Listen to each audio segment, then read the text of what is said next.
Hello guys, we are back with a new fanfic. Which is what if Naruto got powerful full harem with Anko, Kurotsuchi, and Mabui, part 1. If enjoy this fanfic please like and now let's start the fanfic. He was the god of shinobi, also known as the professor. He had been through at least 2 or 3 out of 4 of the great shinobi wars. It could be said that he was known as the strongest shinobi ever to be created in the world. His name was Hiruzen Sarutobi and he was the Sandaime Hokage of Konohagakure no Sato. However, if one looked past his window then they could see 4 stone faces. He was the Sandaime, so naturally he was the third face on that mountain.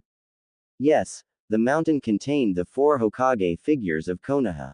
The Shadaime, Nadaime, Sandaime and Yondaime.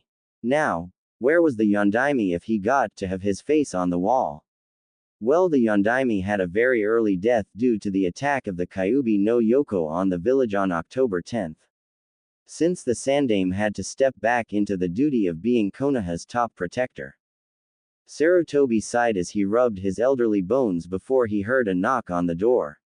"Come in," he said, and the sight in front of him would have made him happy if he didn't see a pair of cold blue eyes, a mess of spiky blonde hair, and 3 specific whisker marks. He wore a dark blue shirt and black shinobi pants, and Sarutobi could see the small contract seal on the blonde's right hand as well as leaf hite on his head as one of Konoha's shinobi. Sarutobi wanted to say something to the blonde, but he stayed silent as the mysterious 12-year-old just dragged a person with white hair in front of the Sandaime and shamelessly dropped him to the floor while he took off a very large scroll and let it fall to the ground. "I've apprehended Mizuki, Hokage-sama. Just as you have asked. As you expected, he wanted the forbidden scroll of sealing. He tried to make my fake failure at the academy a sham and trick me. I have done my job. I also took Iruka to the hospital. Also, Hokage-sama, is it true?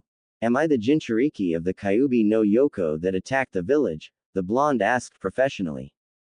Sarutobi stared into his eyes and all he saw was professionalism. No hatred for the former teacher, no mixed feelings about the rigged test, and not about anything else. "Yes, Naruto-kun, you are the holder of the Kyuubi. The Yondaime sealed it in you hoping for you to be seen as a hero. I'm sorry that it came to that or that I hid it from you.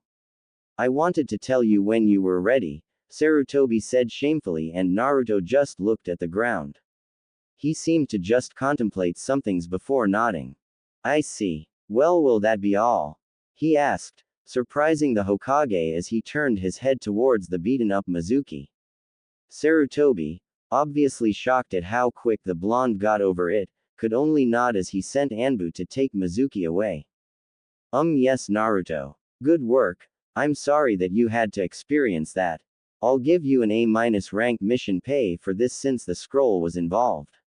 You have done a good job," Sarutobi said with a smile, and Naruto just bowed before he spun on his heel and was ready to walk out of the door before the voice of the Sandaime called out to him.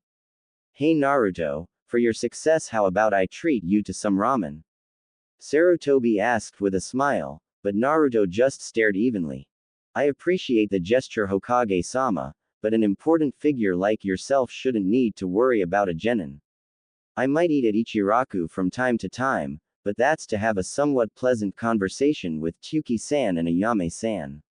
Nothing more. Thank you for your time," Naruto said, and Sarutobi sighed at the decline before another matter rather important came into his mind. "Well then, have you at least gotten a partner? It's recommended that everyone have one. Most of the Jonin and Chunin have them. It's much easier when they are genin since friendships foster better," Sarutobi mentioned, and Naruto just looked at the seal on his hand. The same seal that had been branded to every Konoha shinobi and kunoichi. He had been given that seal when he had been given his headband by Iruka just a few hours ago. Naruto tore his gaze away from his seal before he just opened the door. "No offense, Hokage-sama, but I don't think I'll get much success out of that. You know what my rigged grades are and you know how people treat me. Besides, who would want to be the partner to the demon brat? I have no use of fools who can't see past their hatred or form their own opinions. Good day to you," Naruto said as he bowed once more and softly closed the door. Hiruzen had to hold his head down at that as he knew it was a mistake to inform the village of Naruto being the carrier of the Kyuubi. The Yondaime had sealed it into him to protect the village. He had wanted people to see him as a hero, but it seemed that Naruto got the short end of the stick. Yeah, there was the occasional mob shit that Sarutobi would have his shinobi take care of as well as the regular throwing of things at the blonde, but for the most part people ignored him or told their children to stay away from him for fear of the Kyuubi taking over their child's soul. This was the basis of Naruto's childhood. He doesn't even call me Gigi anymore.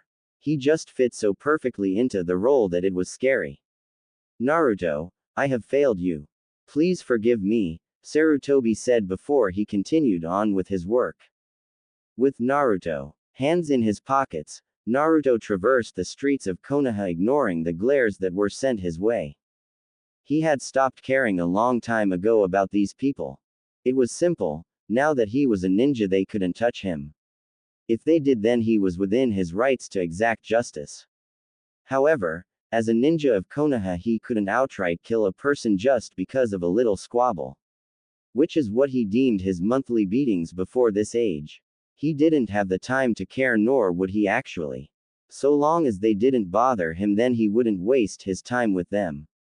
He would only speak if spoken to. Nothing more, nothing less.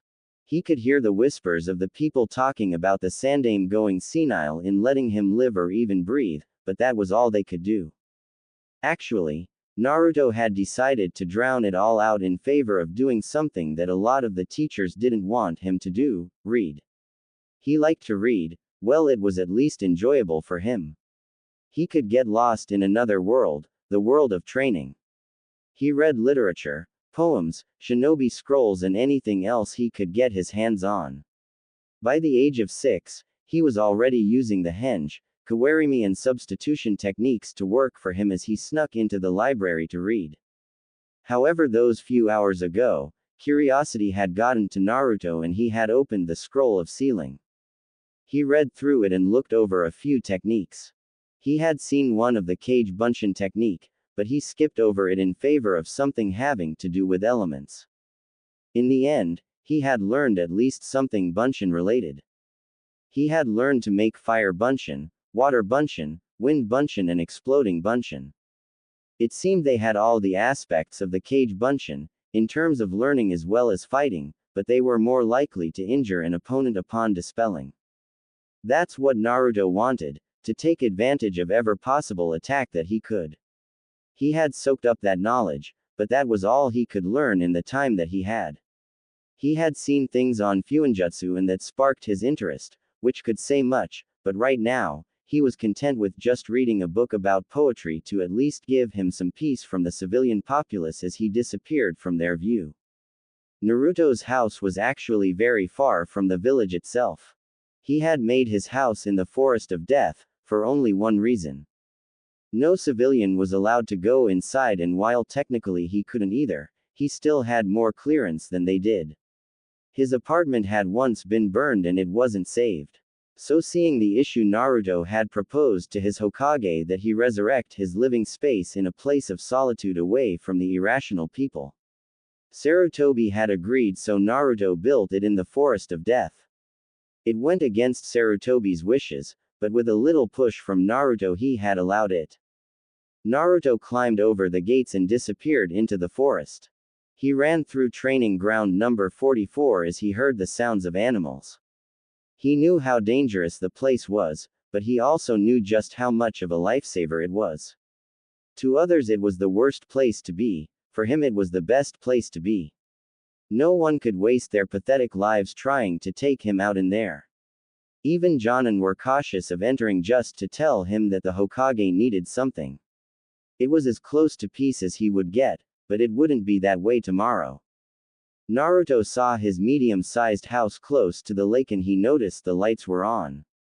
Yeah, he left the lights on just before leaving as he had forgotten to turn them off. Mentally sighing, Naruto just fished for his keys in his pocket and clicked the lock.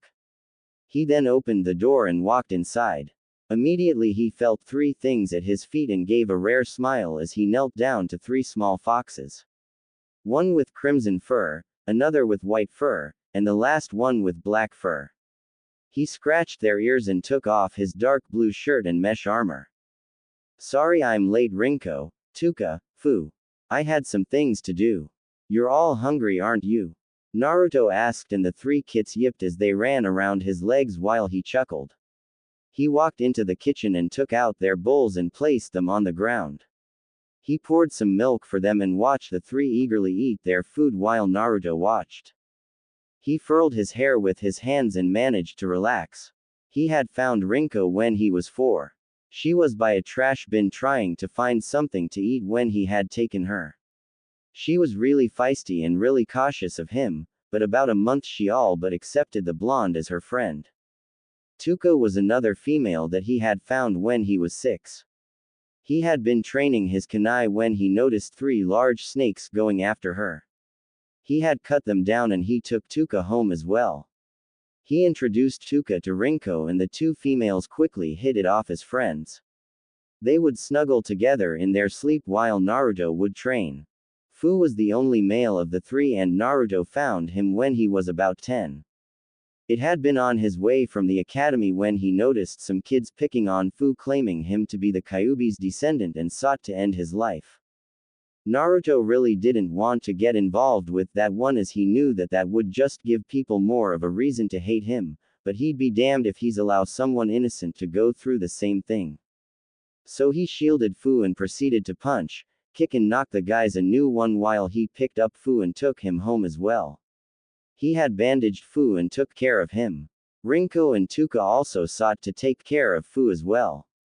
Naturally, that fight had gotten Naruto the unwanted hatred of the people, but he didn't care. By that time, they couldn't do much. Since then, Rinko, Tuka, and Fu had been by his side. When he would train, they would play or train with him. When he took a bath, they took a bath. When he slept, they slept. When he ate, they ate as well. They just loved to be with him. It seems that Hokage-sama really wants me to find a partner or partners. Well, I guess he has his reasons anyway, Naruto said to himself, getting Rinko, Tuka and Fu to look at him. That's right, all shinobi had partners. Something from the seals on their hands would trigger to potential partners that they would be interested in.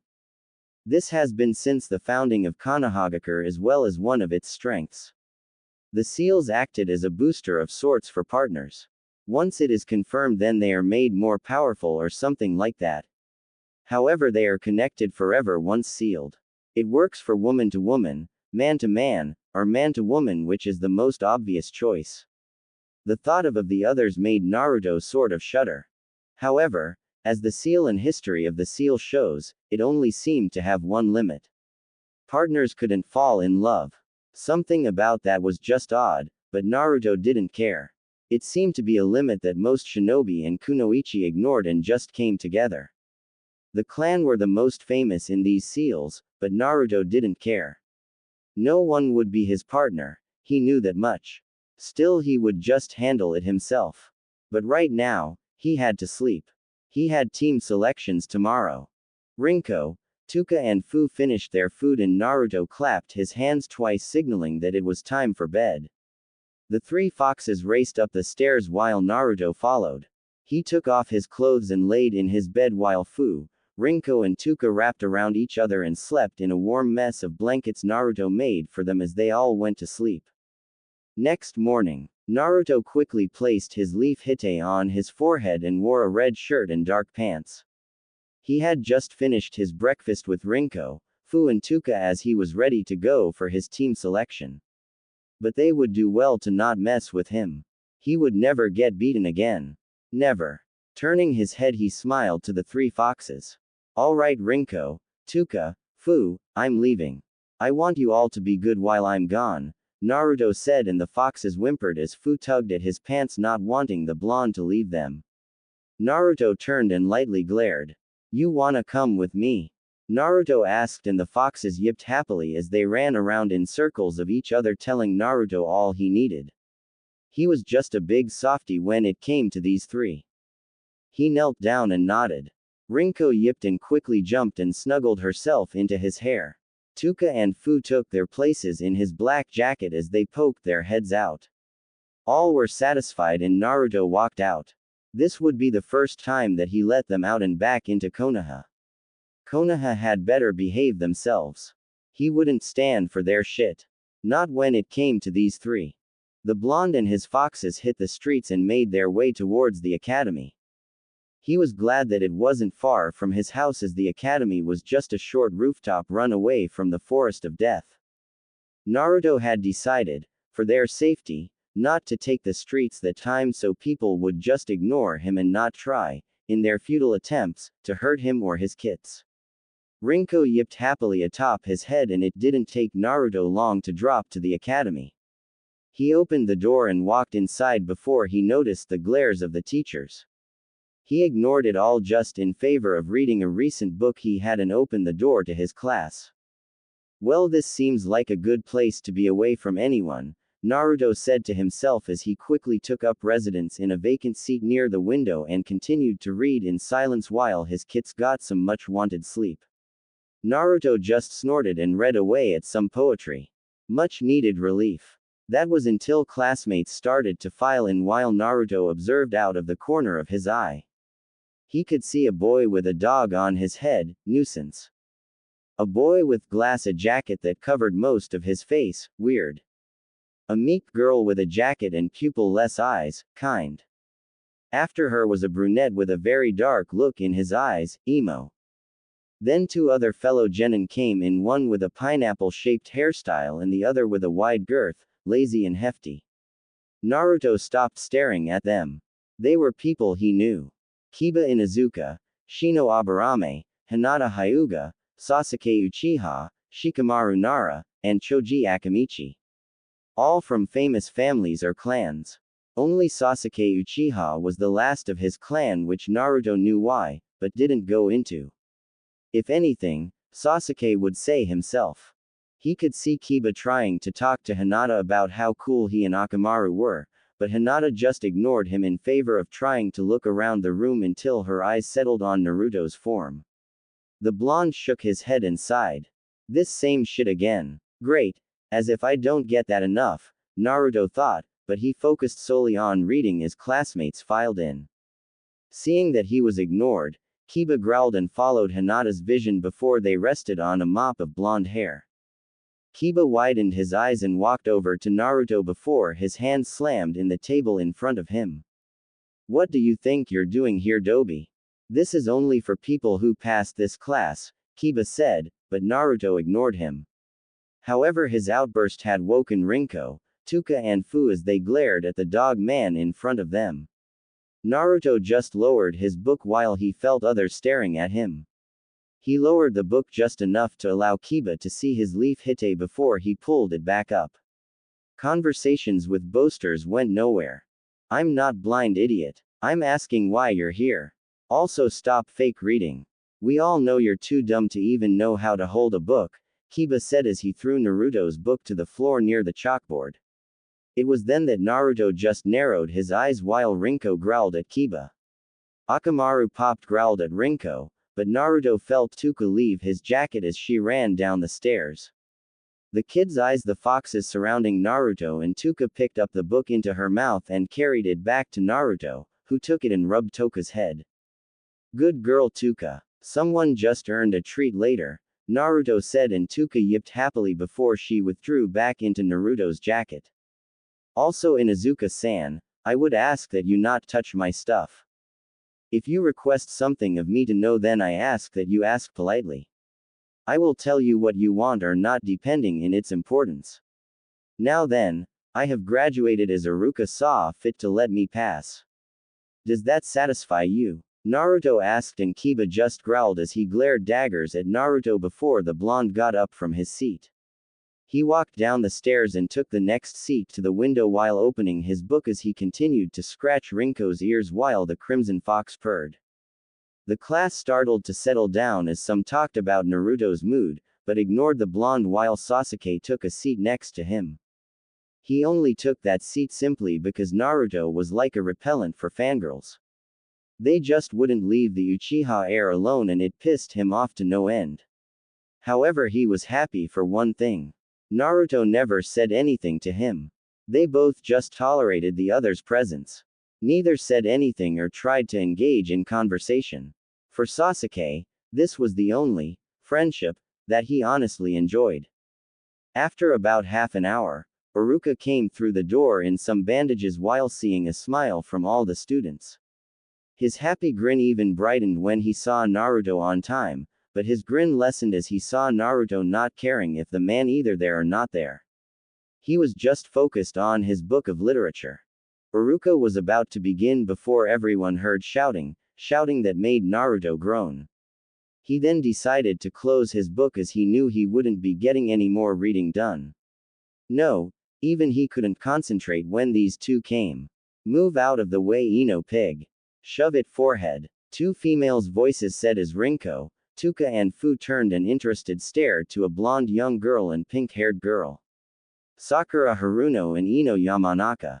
Sakura was born of a civilian family while Ino was from the Yamanaka clan.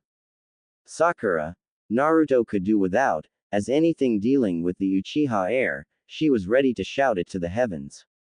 She was a lost love-sick fool who didn't know anything. She might have gotten the best grades in class, but that hardly mattered in the field. Sakura might have been more informative than Naruto, but he would always be better than her at everything else. Sometimes, though Naruto couldn't help it, he wondered why the hell she had been branded with the female version of the seal, of Fate seal, as he had been informed of. Now since Ino was a member of the Yamanaka clan, then together with Shikamaru and Choji of the Nara and Akamichi clans, they made the Ino Shika Cho trio that Naruto had heard about with their fathers, but surely Inoichi would be disappointed in his daughter acting like some lovey-dovey fool, but then again, Naruto didn't care. The girls ran into the room while some of the guys and girls' sweat dropped. As they raced to the open seat next to Sasuke, Sakura tripped Ino and grinned as she took the open seat. Ino huffed and growled before she noticed the soon-to-be empty seat that Naruto had occupied. Naruto, get up. I'm sitting next to Sasuke-kun. Ino shouted while Naruto continued to look out the window. Ino, Iruka shouted, but the blonde ignored him and she fumed at being ignored by the class idiot that she assumed to be even weaker than her. But Naruto, if the tests weren't rigged, was better than Sasuke. Rinko growled at Ino's disrespect of her friend, making Ino turn to her. She narrowed her eyes at the fox before she snorted and sent a punch to her. Rinko growled, but everyone gasped as it happened so fast. Ino was flipped into the air over Naruto's desk while the said male blonde had his hand in the air. Ino fell to the ground behind him while Naruto sat back down. Sasuke widened his eyes and Sakura gaped along with a number of people. While Naruto stood up and bowed. Sorry for the disturbance, Iruka-san, it will not happen again. Please continue. Naruto pleaded and sat back down, ignoring the whispers and whoops from the kids about what happened to Ino. Speaking of her, said girl groaned and rubbed the back of her head. Ino was about to complain, but a stern look from Iruka told her not to push the issue anymore, so she just sat behind Sakura. Now that things are out of the way, I would like to inform all of you that you have finally graduated. Late last night, Mizuki, our teacher, had tried to steal the forbidden scroll. Luckily he was stopped and the scroll is safe. Know that challenges to one's village will always come, but Konoha has the will of fire and with it you will never fail. The trials will be tough, but I know you will succeed. Now then, I will call out the names of the three-man squad. Your Jonin-sensei will be there to pick you up, Iruka said while Naruto rolled his eyes. He wondered why it would be three-man squads and not four. If it was four, then all of them could get a partner, but a three, then it was only likely that two would. Unless they actually didn't care about that whole student-teacher thing. However, Naruto didn't want a partner. He was fine by himself, well except for his three buddies around him. I will now read off the list, Iruka said, and Naruto tuned it all out. He would know when his name was called. However he just hoped that they would allow him some peace. Squad 7 will be Sakura Haruno, Sasuke Uchiha, and Naruto Uzumaki. Your Jonin-sensei will be Kakashi Hatake, Iruka said while Sakura jumped into the air and gave a V sign to Ino, who was scowling while Naruto and Sasuke deflated. Naruto just had to get the loudest of them all. Oh well, hopefully he concentration would rise after this shit. Squad 8 will be Shino Aburame, Kiba Inuzuka, and Hinata Hyuga. Your Jonin-sensei will be Kurenai Yuhi, Iruka announced, and Kiba smirked while Shino adjusted his glasses. Hinata just sighed and turned to Naruto sadly before continuing to stay silent. Even she couldn't get her wish. Squad 9 is still in circulation, so I'll move on. Squad 10 will be Ino Yamanaka, Shikamaru Nara, and Choji Akamichi. Your Jonin-sensei will be Asuma Sarutobi, Iruka finished, and Ino groaned at her two teammates while Shikamaru muttered troublesome and Choji just ate his chips. Iruka finished and walked out of the room. Soon, one by one, students filed out with their sensei, but Team 7 were still sitting down in their seats. Sasuke still with glaring look, Sakura with hearts in her eyes at Sasuke, and Naruto just not caring. The blonde stood up and walked towards the opposite end of the room. What are you doing, Baka? Sakura asked, but Naruto ignored. He took out a kunai and held it in his hand, trying the chakra control exercise. Rinko, Tuka and Fu took this time to observe the room while Naruto spoke. You three can roam around if you want, but you must stay in this room where I can sense you, alright? Naruto asked, and the three kits nodded with their individual yips, and Sakura along with Sasuke watched the scene of the three foxes walking around the room. They jumped on the tables, yipped to each other, and ran around the room, but all three stayed away from Sakura and Sasuke. They continued to play around while Naruto focused his chakra. He slowly tried to balance the kunai. They would be sitting for a while waiting for Kakashi Hatake.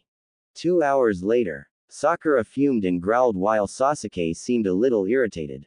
They saw Naruto now balancing 3 kunai instead of 1, but deemed it stupid so didn't bother. However, Sasuke, despite his attitude, did care about what Naruto was doing. It intrigued him if he wanted to admit it.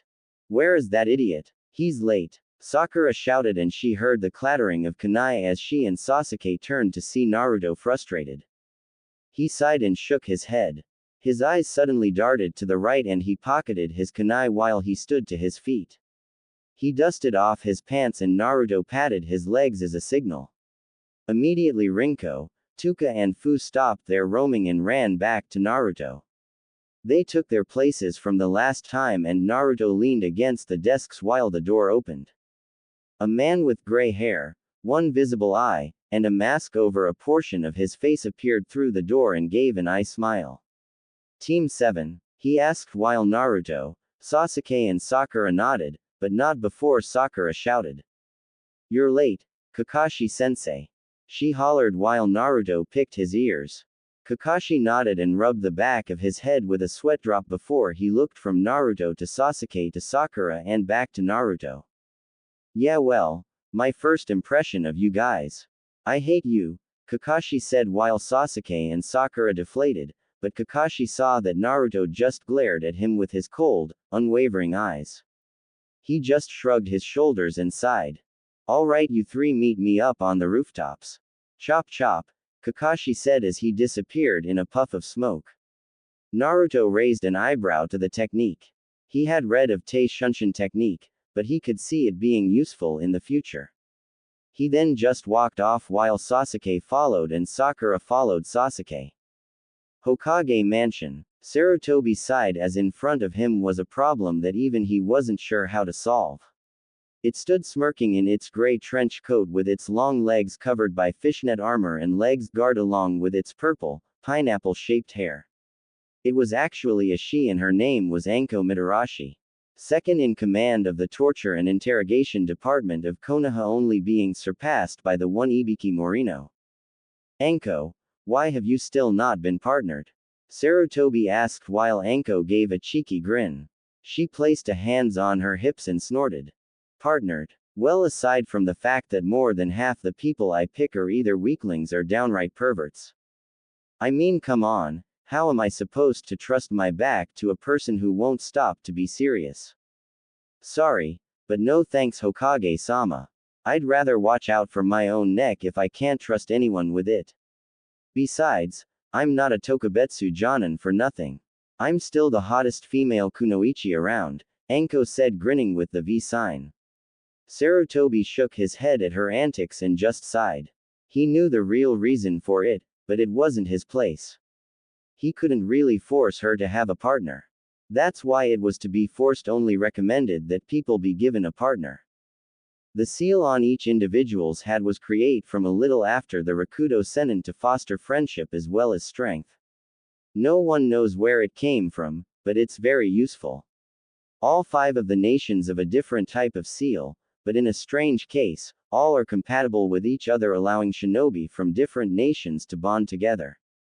Yes, I'm sure that you are Anko, but I worry about all of my shinobi. You know that I was partnered with Bawako until her death. I still live with that grief every day, but I know that you don't have to, Sarutobi said as he thought back to his former student while he saw Anko's smile slip. Understood, Hokage-sama. I don't need you to worry about me, Anko said, and Sarutobi dismissed her while she shunshined out of the room, leaving Sarutobi to wonder about the purple-haired kunoichi.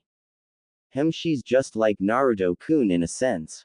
I guess that's what betrayal feels like. I would know so, Sarutobi thought to himself before he shrugged and got back to his work.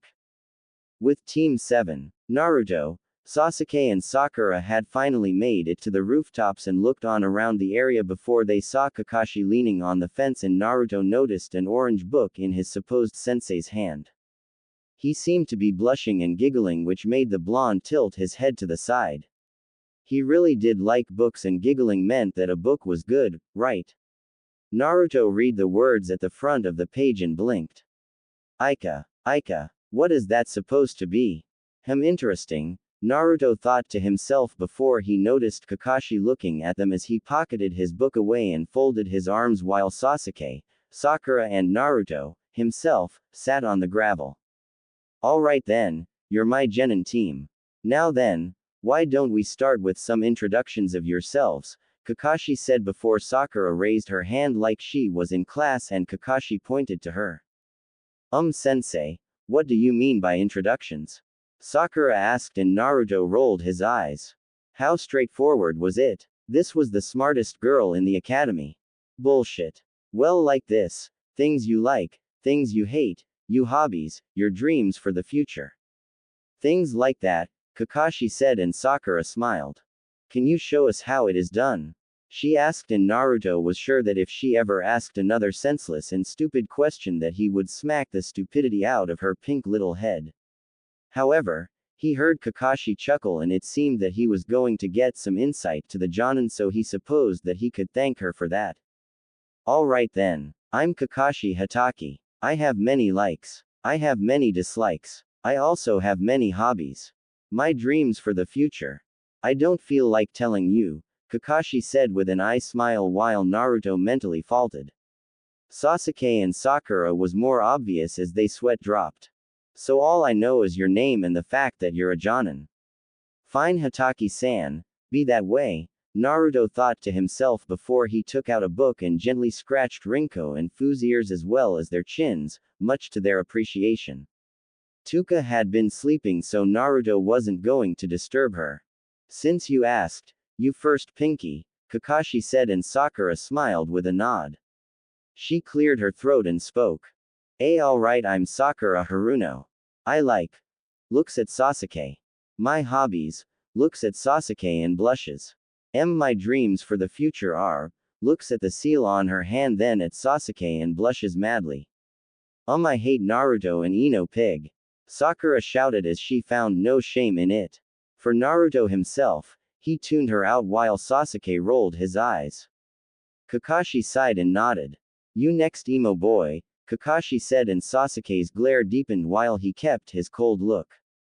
I'm Sasuke Uchiha. I don't like many things, and I'm not interested in being a weak person's partner. I dislike many things. I have no hobbies. My dream, no, my ambition is to restore my clan to its honor and to destroy a certain someone. One that I will make a reality, Sasuke said, glaring fatefully while Sakura inched away. Naruto paid attention to that one and sighed. No doubt the younger brother was thinking getting revenge on him for the massacre of his clan. Naruto didn't say anything. Alright, you next, Whiskers. Quote. Quote. Naruto kept his face buried in his book as he continued to read and massage his kits in their ears or chins as they purred in his lap. He pretended to be engrossed in his book that was reading in his kits with their massage to listen to the Jonin. Hey Whiskers, you gonna tell us about yourself? Kakashi asked with an eye smile. Quote. Quote. Sakura fumed at Naruto's disrespect of their Jonin sensei while Sasuke didn't really care. Honestly, he would have liked to remain silent too, but he really wanted to just crush Sakura's little dreams, so he didn't really care either way either. Naruto flipped the next page of his book while Sakura exploded. Naruto baka, answer Kakashi-sensei right now. You're going to get us in trouble. Sakura hollered, getting Rinko and Fu to growl at her, but the massage calmed them down. Naruto dropped his book and glanced towards Sakura's direction, feigning ignorance. Sorry Haruno-san, did you say something? Naruto asked, and Sakura balled her fists while Sasuke snickered. Kakashi nearly faltered before he coughed, getting Naruto's attention with a cough. The blonde sighed and pocketed his book. Very well, since all of you are so interested. I strongly like my kits Rinko, Fu and Tuka. I like reading and training. My dislikes are fools who waste their time, and idiots who dare to call themselves ninja when I've never seen them so much as pick up a kunai outside of academy, Naruto said, glaring harshly at Sakura while Sasuke did the same and nodded. Kakashi sighed while Naruto continued. I dislike those who don't know the kunai from the scroll its place in, but I write that off as mere ignorance. Also, that's another thing I dislike, people's ignorance. My hobbies are training myself to protect myself and my kits, as well as walking my kits when I have the time. I have dreams. Dreams are pointless. Anyone can dream, but the people who strive will achieve it. Like Sasuke-san, I have a grand ambition, but I refuse to tell you what it is, Naruto said, feeling that he had said his part while Sakura gulped. Sasuke gave a small smirk. It seemed that he would like being on the team after all if he had someone like Naruto with them. It would make this a lot more bearable. Alright, I have a fangirl, an Avenger, and a mysterious blonde. Great pairing, Kakashi thought to himself before he smiled. Alright, good job. Now then, we can begin the true test for you to become shinobi, Kakashi said while Sakura raised her hand. But we did the academy, sensei. Aren't we already shinobi? Sakura asked before she yelped as a pebble slammed into her head. She turned to see Sasuke frowning, but if she would have looked closely then she would have seen the grin on his face as his eyes slightly turned to Naruto's form while Naruto buried his face in his book. Like he said, he would beat that stupidity out of her. Any idiot can go to the academy, learn about chakra and fling around some kunai or shuriken. Stupid girl. Seriously. Sometimes he wondered why he had been training as long as he had with those scrolls that he collected if someone like her thought she could just waltz in and be a ninja. No way. No, you're not. That was just a way to figure out those who would most likely become shinobi.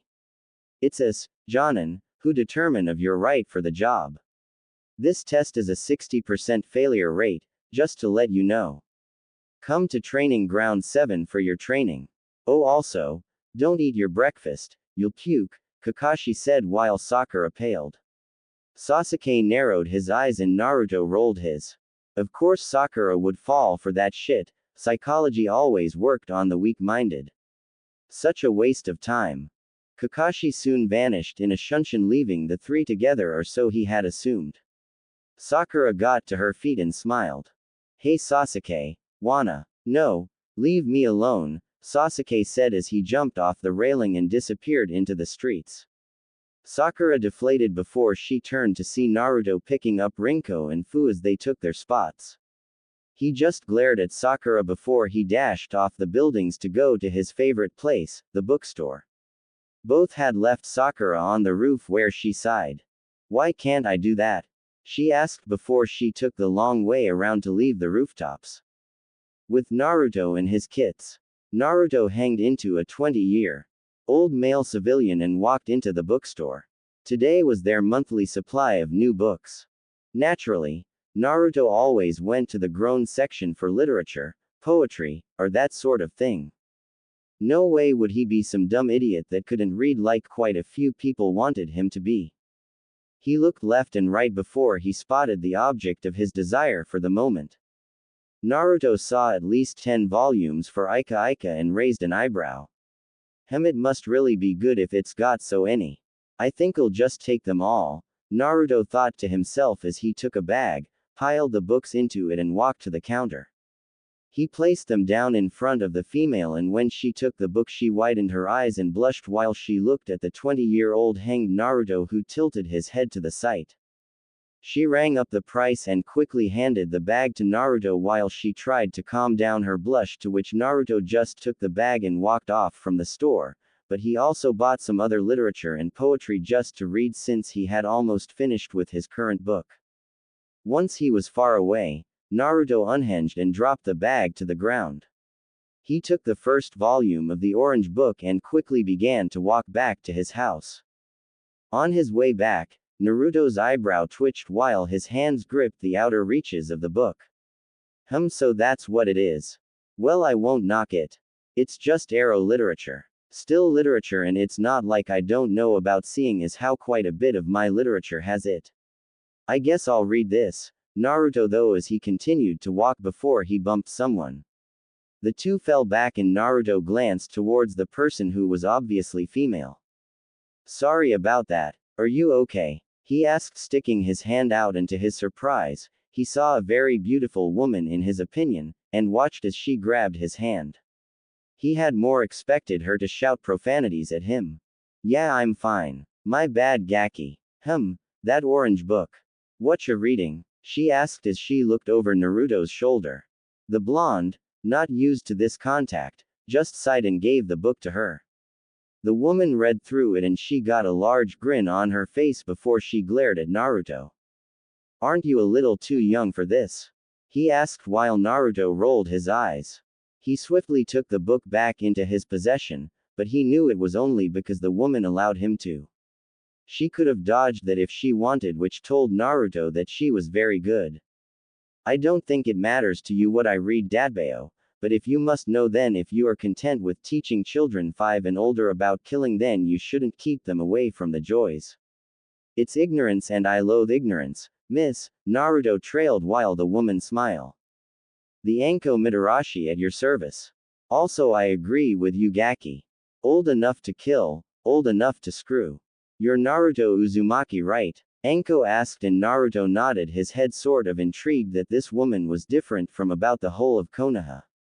Well, when you're finished, then tell me how you like it. We should act out a page, she said, and Naruto at least had the decency to blush while he snorted. I don't mind, but you might be seen as a pedo for that. Not that I really care. In this society, morals amount to shit, Naruto countered, and Anko could thoroughly agree with that. She then looked to all of the other novels that Naruto had bought and grinned. Gonna whack off? She asked, and Naruto shook his head, not really embarrassed by her replacements for the word masturbation. It was normal. No, Naruto said as he stepped to the side. Anko grinned before she shouted. So where are you going? Mind if I come with? Anko asked, and Naruto rolled his eyes. He then grinned for some reason and shrugged. So long as you don't mind going to the forest of death, he said, and Anko stared at him blankly. She then smirked and sped to him while she wrapped an arm around his neck. I knew I was going to like you, Gaki. So you live in the forest of death, huh? Well, that's my favorite place, Anko said while Naruto rolled his eyes again. He had just met an interesting individual. Not that I don't enjoy the female contact, but I think you might want to lessen your hold. You might be suffocating my kits, Naruto said, and Anko backed away before she finally noticed Rinko glaring at her from atop Naruto's head while Tuka and Fu popped out and yipped. Anko smiled at the pet foxes Naruto had and nodded. Right. Sorry about that. Anyway, what are we waiting for? Let's go. Anko shouted, drawing attention while Naruto shook his head. Both made their way to training ground number 44 while Anko looked off Naruto's shoulder at the book he was reading while snickering at certain points of the story. From behind his crystal ball, Sarutobi smirked and cancelled the "just you" to stop his spying and leaned back into his chair. Well, things have certainly gotten interesting. I would like to see how this will turn out, he said before he went back to his number one enemy, paperwork. Naruto. Naruto came up to his house with a very interested Anko right behind him. Much to the blonde's interest, the new woman that he had had his collision with was coming home with him. He certainly had no qualms over such a thing, as he never cared. Almost anyone would be allowed to come to his house if they had asked, but with most of Konoha being all the more ignorant, then that number never amounted to much at all. Honestly, the only people that Naruto could assume would come over would be the Sandaime or the people that he summoned. Nobody else would bother with the demon brat.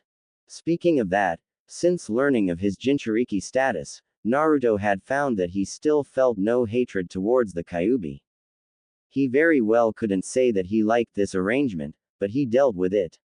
He could do either two things: he could shout, complain, and holler about how unfair it was for him to be subjected to a fate, or he could accept it, not bitch about it, and be happy that he actually had more devastating chakra than a good percentage of Konoha's Junin.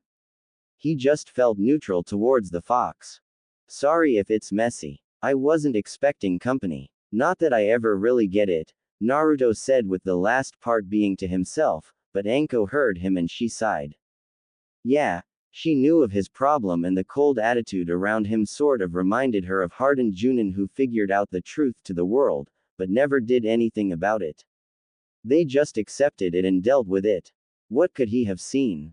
It reminded her of the look she got from lots of people when her former sensei, Orochimaru, betrayed the village. Since then, she's had to deal with the shit of being the bastard's teacher. Nah, that's fine, Gaki. Truthfully, my house isn't much better, Anko chimed in while Naruto snorted. He opened the door and walked through while Anko came through. Immediately she noticed that the inside of the house was very nice and clean. The living room couch, table, and other furniture was neatly placed along with a bookshelf, television, and little toys on the floor. Anko wondered what the toys were for, and she got her answer as she saw Rinko, Tuka and Fu climb out of Naruto's jacket and drop to the ground. They each yipped to each other and ran to their little toys on the ground. Oh, so that's for his pets. Well, not bad, Anko thought to herself. Make yourself comfortable, I guess, Naruto said as he walked up the stairs. Anko nodded, though she was sure he didn't see it as she sat on the couch. She took in the room and she noticed that the living room was connected to the kitchen where the refrigerator, stove, and other appliances were. If she was truthful, then she would have expected this house to be very dirty. It really changed her perspective. Where did he get the money for this house? As far as I know, if people hate him this much, then how did he afford it? He couldn't have built it himself. Maybe I should ask him, Anko thought to herself before she noticed Tuka looking at her.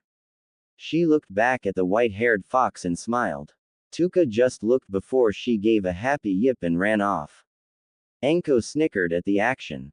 While she waited for her blonde host to come down, Anko noticed a single scroll on the table of the living room. It had a small kanji on it, but she wasn't sure for what. It had the kanji for pay on it. Tilting her head to the side, Anko reached out for the scroll and unfurled it. Immediately she saw a large chunk of steel hit the table. What the hell? Anko said to herself. She picked up a piece and gazed at the metal before she heard a voice. Touching people's things without permission isn't nice, Anko-san. Anko jumped and turned to see Naruto in a sleeveless t-shirt and blue shorts. Oh, my bad, Naruto. Didn't mean to. Just curious, I guess. What is this? Anko asked and Naruto turned to it. He sighed before he shrugged his shoulders. He took the medal from her and sealed it back into the scroll of paper. A little business that I have going on. It's not your concern at the moment, Naruto said and Anko just shrugged seeing that he had a point. She watched as Naruto took out his books that he had bought from the store and placed them in a shelf. So then mind telling me, where you got your pets? Anko asked trying to strike up a conversation while Naruto turned to her, then he looked at his kits. They were still playing like normal and he snorted. I just picked them up. It's no big deal. However, they are mine. Like me, they no struggle. Still I will never allow anyone to bring harm to them. You could say, they are outcasts like me, Naruto said and Anko seemed sort of surprised before she saw Naruto enter the kitchen. He took out a teapot and placed it over the stove while he waited. Yo Gaki, that thing you said earlier. That you don't tolerate people's ignorance.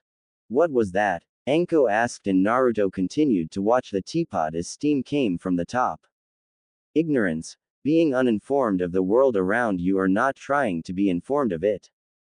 Not coming to one's own general facts. I find that bullshit. As I said, I don't tolerate ignorance. You could say that I don't tolerate the people who spread their ignorance to others. In this world, ignorance get you killed. I refuse to be ignorant. It's been that way since my birthday 7 years ago. The day that I lost my ignorance of the world, Naruto said, his voice getting colder and colder while Anko seemed uncomfortable, which was saying something since she worked for Konoha's T&I department. Being there, then the word uncomfortable is the norm for you. But this just wasn't the case. Well, what about people who are informed? People who do stupid shit even if they are informed. Or even if they apologize. Anko added and Naruto took the time to think that over. Which, for Anko, wasn't very long. Then you aren't ignorant. They are just fools. I despise fools more than people's ignorance. Fools, people who know, but still go for the same shit. I could never tolerate it. Why do you think I read? It's so I'm informed. I don't know everything, but I'll be damned if I go into battle for this village knowing nothing. I'd rather know something than nothing at all, Naruto continued and Anko just nodded while the pot whistled. Naruto took the pot off the stove and poured the hot water into a cup while adding spices to it making tea. He came out and handed one to Anko, who graciously took it. You have a very messed up way of thinking Gaki, Anko said taking a sip from her cup while Naruto looked at his own. He then turned his head to the seal on his hand and snorted. Maybe it is, but it's kept me alive and going this far. It's also why I doubt anyone would be my partner other than my predicament, Naruto said while Anko noticed him looking at the seal. If it makes you feel any better then I don't have a partner either. Why would I need a partner? Don't they know who I am? I'm the great and Anko Mitarashi. Isn't that right? Anko asked and Naruto rolled his eyes. Whatever you say Anko-san. So how long are you staying? I have work to do, Naruto said and Anko grinned. Oh I'm sorry, never mind I'll go. I just had heard that you were on Kakashi's team. Yep. I know everything from Nai-chan. Just thought you'd like to know something about him, Anko said snickering as she saw Naruto's eyebrow twitch. And why would you help me? What's in it for you? Naruto asked and Anko would have been insulted for that insinuation if it wasn't for her really did wanting to know something. Well, tell me what that medal is for. I'll leave it at that, Anko said with her grin while Naruto sighed. He had to admit that even he didn't know much of Konoha's Junin, the few he knew were the ones that had appeared to the class. If tomorrow was going to be any indication then he wouldn't mind the help. It was foolish to not ask someone for help. Very well, I agree to your terms, Naruto said and Anko nodded. Great, now then, Kakashi, he's one of Konoha's top Junin along with yours truly he.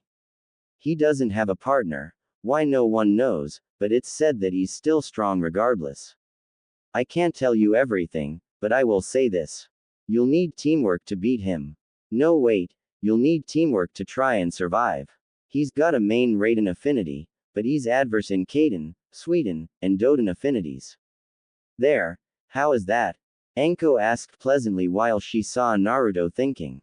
I'm guessing that's not everything. Something about him adds more, but I can't tell. Still that it helpful and it's rude not to return the favor. Naruto nodded to himself and turned to Anko. Right, thank you for that Anko-san, Naruto said before he noticed the gleam in Anko's eyes. He narrowed his eyes and groaned. Very well, it's fair. What you saw in the scroll was in fact steel. I ask that you not tell anyone this as it won't do me any justice. I'd rather not tell you much, but I can tell you. That steel is the reason that I have this house. It's also why I'm able to purchase my books. Call it business, Naruto finished and Anko groaned. She wanted to pout at this not being fair in exchange of information and she was about to bring Naruto up on it before the blonde held up his hand. That is all I'm offering. Any more and I put myself in danger. Sorry, but you're still a mystery to me, Anko-san. Thank you for the information, Naruto said with a bow while Anko sighed. So that was as far as she could get, huh? Oh well. Alright then, but be warned, Gaki. I'm going to uncover your secrets. Got it? Anko asked and Naruto's response was a scoff before he watched her get up and leave via the door. Thanks for the tea. We gotta do this again, she said with a wink before she closed the door. No we don't, Naruto said to himself before he leaned back onto his couch and closed his eyes. He really didn't feel like working right now, but he had to. He also had to plan. Now that he knew this, then he could be ready. Council room. Hokage-sama. How could you put my precious daughter with that monster? A woman with blonde hair shouted as she slammed the table in front of her. Konoha's council was made up of two factions for the Hokage. The Civilian Council and the Shinobi Council. The Civilian Council dealt with all matters concerning the marketing, shops, trades, and commerce of Konoha while the Shinobi Council took action to advise the Hokage over military affairs like treaties, wars, new coming shinobi, things like that. However, they could only advise and help the Hokage, not make decisions for him. That's why the Shinobi Council was a meeting of all the clan heads of Konoha's clans. The Aburame, Yamanaka, Nara, Inazuka, Akamichi, and Hyuga headed by Shibi, Inoichi, Shikaku, Sum, Shuza, and Hiyashi. All from their respective clans.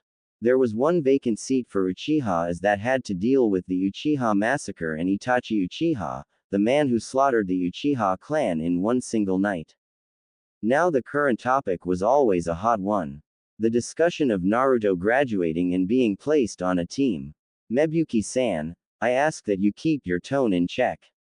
He is no monster and I'll have you know that my law is still in place. Understood. The aged Hokage asked while Mabui Haruno shrunk underneath his gaze. Right next to Sarutobi were his former teammates Homura and Kaharu. Next to Kaharu was another of Sarutobi's old teammates, the warhawk Danzo Shimura. Still Hokage-sama, how could you allow that boy to pass graduation? He stole the forbidden scroll. A civilian shouted while Sarutobi just looked on tiredly. No. Naruto-kun returned the scroll after apprehending Mizuki. You should all be aware of that. I believe that the exceptions of Naruto-kun's talent have earned him as such, Hiruzen spoke while some of the council gawked. Talent. Hokage-sama, if I may be so bold. Naruto-san was the dead last in the academy. The fact that he passed was sheer luck if I had to guess, Inoichi said while some of the council members looked at him. I much concur with Inoichi-san. Not just to pass him, but to place him with Sasuke Uchiha. No doubt he won't be as strong if that boy is there, Homura spoke. Sarutobi groaned to himself as he wanted anyone to intervene. That is not truth, Homura-san, came an unexpected hearing from Danzo. His old, but commanding voice brought everyone's, especially Sarutobi's, attention to him. Oh, and why would you defend the boy Shimura-san? Kaharu asked rather intrigued at this. Danzo just snorted while his cane could be heard hitting the floor. You fail to realize that I know more about potential than all of you. If you must remember, then experience is everything. If I had to say, if not for some misguided circumstances, then the boy surpasses, if not equals, the Uchiha. It's something you should look out for, Danzo said while some civilians murmured obscenities about such a thing not being possible. Sume, Shuza, and Shibi could agree with that. They knew about Naruto and cared not for what he held. Those like Shikaku and Inoichi were neutral. Hiashi was the only person who seemed to despise the boy. No one knew why though. Well, it's not like anyone is going to become that boy's partner. I think the person who does so is going to be driven insane from his power. It wouldn't do anyone justice, would it? A civilian asked while some of the shinobi side narrowed their eyes. They all had their partner seals active and they understood the purpose to partners. It was what actually made Konoha this strong. Seriously, these greedy civilians knew absolutely nothing at all. Well, you'll just have to wait and see. It's usually the last ones who get the best and amazing partners, Sume said with a smirk across her face, getting the civilians to swallow the lump in their throats. No one wanted to know what she meant by that. However, those like Sume and Hiashi, their partners were gone, one by choice and the other by death. With this the seal ended and they could take partners again, but never did. It seemed that an unsettling feeling stopped them from doing so. Neither could figure it out. In any case, I feel this could be good for not just Naruto-kun, but also Sasuke-kun as well. Now then, is there any other news? Sarutobi asked and a civilian stood to his feet and coughed, getting everyone's attention. Yes, Hokage-sama. There is the newest news from Exodus Metals Company. Has just taken another small store out of the 6 that they own in the village. They have now signed on Ichiraku Ramen's Tuki-san and Ayame-san. They are the 6th of the 7 small family-owned business that have signed on with them. As you know, Exodus Metals has been very generous to us as they have supplies us with the strongest metals after our former supplier left us during the Kyuubi incident. They currently own 23% of the shares of Konoha as a whole. No more news, the civilian said while Sarutobi nodded. That's right. Konoha has another metal and weapons supplier. They had their own, but none of the business made anything like Exodus Metals. They had been their suppliers for a good 6 years and they were always on time and brought satisfactory results. Currently, Exodus Metals had 6 of the 7 businesses under them. They signed with Hot Leaf Springs, Dragon Rose Hotel, Higurashi Weapons, the Golden Sunset, which happened to be one of the most expensive restaurants in Konoha, Mooncrest Jewels, and newly Ichiraku Ramen. One more in Konoha would have had a full contact with Exodus Metals. There were rumors that Exodus was trying to overtake Gato Shipping, but it was just that. A rumor. I see. Well, that is fine. So long as they are aware that they are to still be handing us metals, then it will all work out for us. They are our best supplier after all. If that's it, then meeting adjourned, Sarutobi said, and people got up to leave, some still not happy with the way things were handled about with the demon brat, but they couldn't do anything about it. Seeing the people leave, Sarutobi sighed and took off his hat while resting it on the table. Things since Mizuki's betrayal had picked up for Naruto, and not in the good way. It was like the blonde couldn't stop drawing attention to himself, but that wasn't what unnerved Sarutobi. No, what unnerved him was the thought of the civilians actually risking to try anything with him. Naruto was now distant, cold, but not completely mean. No, he was more rational than Sarutobi figured. Just like a seasoned Junin without the jutsu or experience. He had messed up badly. He knew it also. Naruto, please do well tomorrow, Sarutobi prayed before he got up and walked off. Forest of Death, with Naruto, nighttime. Naruto opened the door to his basement and coughed as he saw his working clothes covered in smoke. With him were Rinko, Tuka and Fu scratching their noses in irritation of the smoke. The blonde genin shook his head and quickly scooped up his 3 young kits. Bath time, you 3. Naruto said as he took them into the bath. The blonde, in his form, sat down and began to clean them with a washcloth filled with soap. Fu growled, but a stern look from Rinko and Tuka told him not to run. Fu never liked baths. For Naruto, he just had to deal with it. He liked his blonde friend. It was just a pain to dry fur off. After Fu was Tuka and then Rinko. They all were clean and walked out into the bedroom soaking wet before they cuddled into a stray towel. Meanwhile, Naruto cleaned his own body while the washcloth went down his form, showing the medium-sized muscles for a young man his age. His stomach was flat and free from the baby fat of his youth. His somewhat visible abs and his toned legs. His blonde hair dropped over his face, not showing his cold eyes that stared at the wall in front of him. Naruto's impassive frown turned into a grin while his eyes showed amusement. A very, very wrong kind of amusement. Be prepared, Hatake. My invention was tailor-made for your. However, I will need Sasuke-san's help. And even, Sai Haruno-san's help. Weak and foolish she might be, but if I'm going to stand any chance of completing this, then it will take quite a bit. Hatake's no fool, or he'd better not be. Or he see what I will do to him, Naruto thought to himself before he exited the shower, the grin never leaving his face. What laid in his basement was a very good creation. Still some kinks, but what didn't have kinks? Next morning, training ground 7. Sasuke groaned as he dragged his feet across the field. No breakfast, as per the teacher's instructions, and he was super irritated as he got little sleep last night trying to think of strategies against a Junin, one of the elite in Konoha. Sasuke knew that beating the guy by himself was little more than a pipe dream at best. The only one he could rely on was Naruto. He would just hope that the blonde had some shit for them. Sakura trudged right behind Sasuke with her stomach groaning. She hadn't eaten anything either. She was dead tired. She had also been packing materials for the fight as well, but it pissed her off that she had to miss her breakfast.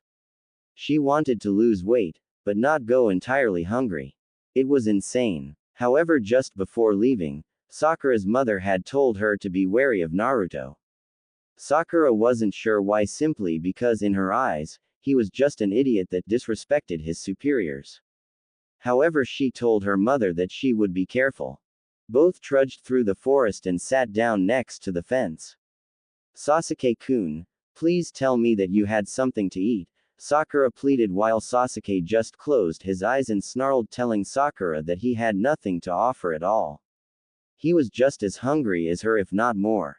Both waited for about 10 minutes before Sakura sighed, not even having the strength to get angry. Man, where is that idiot? He's late along with Sensei. I swear that he's going to be trouble for us. But hey, if he doesn't show up, then that means that Sasuke-kun and I will be on the same team when we pass. Sasuke-kun will be spending so much time for me, then he will see that I can be his true partner. Sakura got a devious grin across her face, and Sasuke was too tired to even try and deal with any of her shit today. So I take it you two haven't eaten? A voice asked while Sasuke and Sakura widened their eyes. Sasuke's head darted left and right along with Sakura before the Uchiha looked up. Sakura followed where his eyes were and both saw Naruto sitting on a tree branch with Ika Ika Volume 1 in his hands. Sasuke noticed it was the same book that Kakashi had around the few times he had seen the man yesterday. Now Naruto had the same book in his hands. Still, when did he arrive? How did Sasuke not sense him? Naruto baka, where the hell have you been? You're late. Sakura shouted, much to Sasuke and Naruto's irritation. The blonde picked his ears while Sasuke just shook his head. Don't be foolish, Haruno. I've been here for a good 30 minutes before you two. I was wondering how long it was going to take you find me, but you never did. How boring, Naruto said as he flipped a page of his new book. Sakura fumed while Sasuke snorted. Well, why aren't you all pissed off like us? Shouldn't you be irritated as well? Sakura asked, and Sasuke wanted to know as well while Naruto held his book down. Well, unlike you two, I actually ate, Naruto said, and Sakura widened her eyes while Sasuke raised an eyebrow. You idiot, you went against Sensei's orders. You're going to get in trouble and you're going to drag us down with you. Sakura yelled, and Naruto rolled his eyes. Wrong, ignorant woman. You're the ones who will be in trouble. We're doing a training camp against a Junin and you two think that not eating is going to give us any better a shot at him. Look at yourself, Haruno. You are tired, you're hungry and you're bitchy right now. Not what a shinobi should be. Sasuke, at least, knows to use this time to try and recover whatever sleep he lost, Naruto said while Sasuke snorted. He had closed his eyes for a few minutes before he heard the wind shift. He let out his hand and felt something enter. He opened his eyes to see a sandwich. He looked back up at Naruto questioningly. Don't mistake anything. I just need you to be full so I don't pick up your slack, Naruto said, and he tossed a rice ball towards Sakura. That goes for you, Haruno. When you're finished you'd better get as much sleep as you can get. You'll need it, Naruto replied before pulling his book up to cover his face. Sasuke wasted no time eating the generous gift given to him as he wanted to say that he didn't need a trivial thing. He and Naruto knew better that he wanted to devour the sandwich.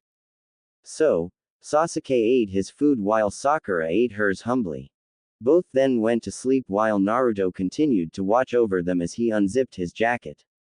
He opened it to see Rinko, Tuka and Fu sleeping soundly next to his stomach, and he just smiled as he zipped it back up while continuing to read. Hurry up, Hataki-san. The longer you wait, the longer I get to plan out scenarios to hit you with, Naruto thought to himself with a grin before he read his book a little further and his eyebrow twitched. Really, man? You're not going to do it outside. She's right there waiting for you to stick it to her. God, you ignorant male protagonist. So foolish, Naruto thought again as he continued to read. 2 hours later, the sun was shown in the sky while Sasuke and Sakura continued to sleep, both blissfully. Naruto had stayed awake merely because he was used to getting up this early. Yeah, his past training had seen to that, but that was for another time.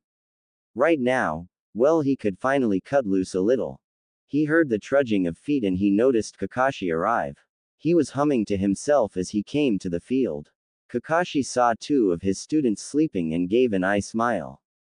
Yo, it's time to wake up my little genin, Kakashi said, getting a twitch from Sasuke and Sakura. The Uchiha opened his eyes feeling a little more rested at Naruto's advice, and so did Sakura before she took notice of Kakashi. You're late, she hollered, getting a groan from Sasuke while Kakashi gave an eye smile. Yeah, sorry about that. You see, I was helping an old lady with her shopping when all of a sudden a black cat crossed my path. I feared for myself and the woman, so we had to walk all around Konoha safely to her house, Kakashi said while Sakura and Sasuke sweat dropped. Naruto just rolled his eyes. It would be foolish to reply. Well then, let's go inside and we'll get started, Kakashi said, and they followed him. Team 7 placed their things next to a large memorial stone which wasn't far from 3 log posts. Next to the bag were bentos for each of them. Naruto, Sasuke and Sakura stood next to each other while Tuka, Rinko and Fu watched the scene from the shade of the trees. They yipped to each other before paying attention. Alright, the only purpose here is this, Kakashi said as he pulled out 2 bells. He smiled while they each seemed confused to his actions. He strapped them to his waist and explained. It will be simple. You just have to take these bells from me. If each of you gets a bell, then you pass. Plain and simple, but the one who loses will be tied to the post while the winners eat their lunch. You have until noon, Kakashi said, making Sakura and Sasuke breath sighs of relief that they had eaten. What, sensei? There are 3 of us. Why are there only 2 bells? Sakura asked while Naruto and Sasuke narrowed their eyes. Both glanced to each other and nodded before paying attention. Very perceptive, Sakura. That is right, there are only 2 bells.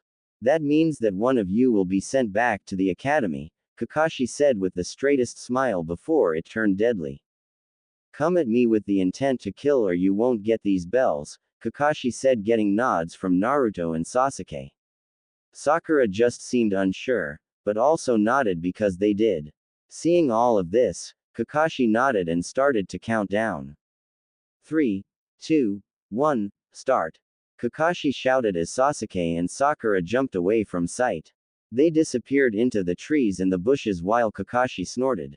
Well, at least they can hide, Kakashi thought before he turned to see Naruto looking at him. You know, you're supposed to hide, right? Kakashi asked. Quote. Naruto said nothing to the Junin as the two continued to look at each other. Sakura tried to resist the urge to slam her hands into her large forehead for Naruto's antics. He doesn't even know how to hide. What a loser, Sakura thought to herself while Sasuke just narrowed his eyes. The Dobi really wasn't a Dobi. He knew this, but he'd be damned if he didn't say that he wasn't confused. Naruto and Kakashi continued to stare at each other before Kakashi shrugged and took out his orange book. He narrowed his eye when he noticed Naruto's hands reach into his pockets. The blonde pulled out the same orange book and opened it up to where he had bookmarked. Kakashi's eyebrow twitched while Naruto just let his eyes go through the words. Aren't you a little young to be reading that, Naruto?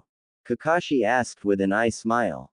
Naruto didn't seem to care about what Kakashi thought, but he did respond. It is none of your concern, Hatake, Naruto replied, and Kakashi faltered at the blunt answer.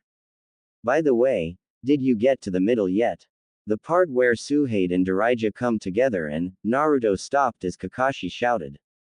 Hey, no spoilers. Those are the worst. Besides, you're a little behind. I'm on volume 3 right now, Kakashi said, and Naruto snorted. I'd expect as much. Oh well. So, are we fighting or what? Naruto asked while Kakashi shrugged. You're the ones wasting time, Kakashi said, and Naruto nodded. So I'd suppose, Naruto said before he abruptly threw a kunai at Kakashi. The Jonin expected it and grabbed it easily before he saw Naruto's smirk. He looked over and noticed a burning paper before he widened his eyes. Kakashi threw the kunai away as it exploded near him. Kakashi backed away and quickly pocketed his book, taken off guard by the sudden action. He turned and saw Naruto was gone. The Junin narrowed his eyes and quickly lowered his body to dodge a kick to the head. He sent a kick towards Naruto's chest, but the blonde swerved his body and grabbed Kakashi's leg. Kakashi narrowed his eyes while Naruto held up a hand sign. Sayonara, Hatake-san. Kai, Naruto shouted as he exploded in fire. Sasuke and Sakura widened their eyes to the action. Kakashi flew from the fire and skidded across the ground. Fire Bunshin, how could he do that? He's just a genin, Kakashi thought to himself. He could see the fire still burning before he saw a fire across from it. Naruto held out his hand and shouted. Futon. Shinkaha, wind release. Vacuum wave, Naruto yelled as he took a deep breath of air and spun rapidly while he released, sending 3 large wind blades towards Kakashi through the fire. The fire enhanced them as they blew towards him. Kakashi narrowed his eyes and jumped away before he heard Naruto shouted. Sasuke now. Kakashi turned his head and he saw Sasuke smirked. The Uchiha unloaded a group of shuriken at his sensei before Kakashi took out a kunai. He parried all of the shots against his form before he was forced to dodge a heel drop from a clone. Not bad, but not good enough, Kakashi thought as he sent a kick to Naruto. He slammed the blonde in the chin before a log appeared in his place. Kakashi glared before he heard another shout. Kaden. Gokaku no Jutsu, fire release. Great fireball technique, Sasuke shouted as he launched a large fireball towards Kakashi. The Junin was more than ready to dodge the shot before another shout assaulted his ears. Futon. Shinkushoha, wind release. Vacuum palm wave, Naruto thrusted his right hand forward and a burst of wind expelled from it as it collided with Sasuke's fire. The fire grew in size, forcing Kakashi to do a jutsu of his own. Sweden. Sujinheki, water release. Water encampment wall, Kakashi shouted, and the pool of water behind him shot up and over his as it collided with the fire, forcing a heavy steam to roll over the field. Naruto and Sasuke looked left and right for their target. You two are different than your other teammate, but different isn't always better, Kakashi's voice echoed through the steam. Sakura could only watch on before playing her part. That's right, her part to Naruto's plan. Flashback. 1 hour earlier. Naruto woke Sakura and Sasuke up, much to their irritation, and brought them over to a corner of the forest. Look here, you two. I'll make this brief. We stand no chance against Hatake by ourselves. I don't know his little training exercise, but we'll end up facing him somehow. Sasuke, I know you don't like it, but we'll have to team up, Naruto said to him before Sasuke scoffed. Please Dobi. I know I can handle him. I will be just fine on my own, Sasuke said with a smirk. Yeah, Naruto baka, you're weak. Sasuke-kun could easily take any. Sakura stopped as a punch came to her face. She couldn't react before it slammed her across the face, sending her to the ground, and the same came to Sasuke, who hit the ground. Shut up, both of you. I don't have the time to deal with a fangirl bitch nor your stuck-up pride Uchiha.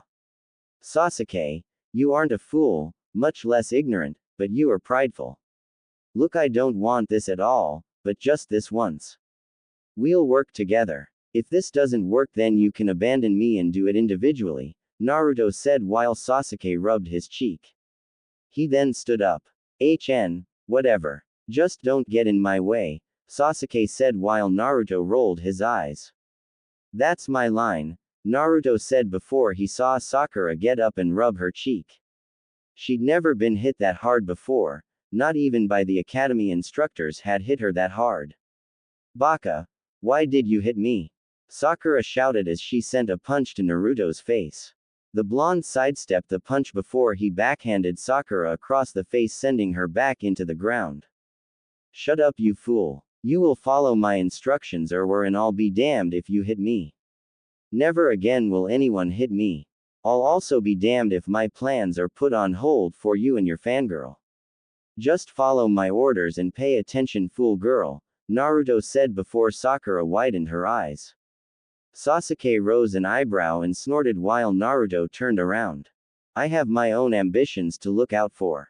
I have no time to play babysitter to a dumb pink-haired bitch, Naruto said more to himself than them before he pulled Sasuke and Sakura together to explain his plan. Why, you sure that will work? Sakura asked, a little scared of Naruto at the moment. The blonde glared at her with his cold eyes, getting a flinch from her before they settled down. No, I'm not 100% sure. At best this will only work at 20%, but that is the best than just charging him. But are you both aware of the plan? Naruto asked and Sasuke nodded, going back to sleep. Sakura slept also while nursing her cheek. She heard a sigh and she noticed Naruto place a bandage on the side. Go to sleep, he said as he took his place back in the trees. He might be cold, but that doesn't excuse hitting a girl. He wasn't like that. He needed more training. Flashback over. Just wait my turn and act when he says so, Sakura said with a gulp of her throat. She touched the bandage on her cheek and nodded. She heard a grunt and noticed Sasuke flying as he slammed into a tree. The Uchiha slumped to the ground in pain before the steam began to clear. She noticed Naruto and Kakashi clashing kunai as the sparks flew off. You managed to keep Sasuke from taking all of the hit. Impressive, Kakashi said with an eye smile. Naruto just snorted before he jumped in the air and turned his body, sending his foot to Kakashi's face. Kakashi caught that leg before Naruto sent a punch to his face. He blocked that also and Naruto turned his body. He grinned, he slipped his hand near the bells. What the? Why is he this good? Wasn't he the dead last? Has he been training secretly? Kakashi thought to himself before he pushed his body away from Naruto. The blonde rebounded and fell to the ground while folding his arms. Damn you, Hatake. You're not taking this seriously, are you? Naruto asked while Kakashi smiled. Me getting serious would kill you. I don't want that, Kakashi said while Naruto growled. Underestimation, it irked him almost more than ignorance itself. He shook his head and calmed himself down. Literature of the world states, A successful man is one who can lay a firm foundation with the bricks others have thrown at him. Do you know who that successful man is? Naruto asked while Kakashi raised an eyebrow. It's me, Hatake. Sasuke. Naruto shouted, and Kakashi heard a shout overhead as he saw Sasuke spinning above him. The Uchiha slammed against Kakashi's arm, getting a growl from him while Naruto shouted, Sakura, your turn. Naruto shouted, and quickly Kakashi looked in the distance as Sakura smiled with a kunai in hand. She quickly cut a rope and Kakashi saw a string of burst kunai go towards him. Naruto grabbed Sasuke and the two jumped away while the large explosion of kunai came over the field. Did we get him? Sasuke asked before Naruto shook his head. The smoke cleared from them all while Sakura waited with bated breath. All they saw was a lone long in the field before Sakura came out. What? But I know I got him. Did I mess up the plan? Sakura asked worriedly while Naruto shook his head. No, in fact, you just allowed us to win, Naruto said with a grin. So there was a plan. Not bad, but you can't get me that easily, my little genin. So I wonder about that win, Naruto, Kakashi said before Naruto coughed. He was kicked in the stomach and sent flying while Sasuke soon followed. Kakashi glanced towards Sakura before smirking. Boo! Sakura flinched and backed away before she heard a cough. She turned and she saw Naruto nod. Sakura gulped and held her kunai. And what are you going to do with that? Kakashi asked with an eye smile. Sakura lunged for the Kakashi before the Junin easily countered and grabbed her by the shirt and brought her into the air. Sakura coughed before Kakashi smiled. Am I hurting you, Sakura? Sorry about that, Kakashi said, rubbing his head sheepishly. He then heard a large whistle through the air and he noticed Sakura throw an array of kunai and shuriken at Kakashi's body. He widened his eye before he felt his hands grabbed. He turned to see Sakura, grinning before she poofed out. In her place was Naruto as he exploded in fire. Kakashi cursed and backed away while the kunai stuck the ground. 10 minutes left. I'll use it now, Naruto said to himself as he took a scroll. Sasuke, go. I've got to prepare this, Naruto told him, and Sasuke nodded as he shot forward. Kaden. Gokaku no Jutsu, Sasuke shouted at the top of his voice as he sent a fireball at Kakashi. The one-eyed copy ninja jumped over the jutsu and threw a kunai at Sasuke, who blocked it with his own. The two clashed against each other while Kakashi smiled. 5 minutes left, he said, and Sasuke growled against him before Kakashi parried a kunai from Sakura, who gasped right as Kakashi grabbed Sasuke had hurled him over his arm. Kakashi smiled before he heard a voice. The book, Poets and Sayings, states, all the forces of nature are not so powerful as an idea whose time has come. Sasuke, move! Naruto shouted while Sasuke and Kakashi turned their attention towards what could be quite a sight. A demon wind shuriken, except it seemed different. The blade were curved into spirals, the metal was pure black, seals ran across the length of the 4 parts to the shuriken.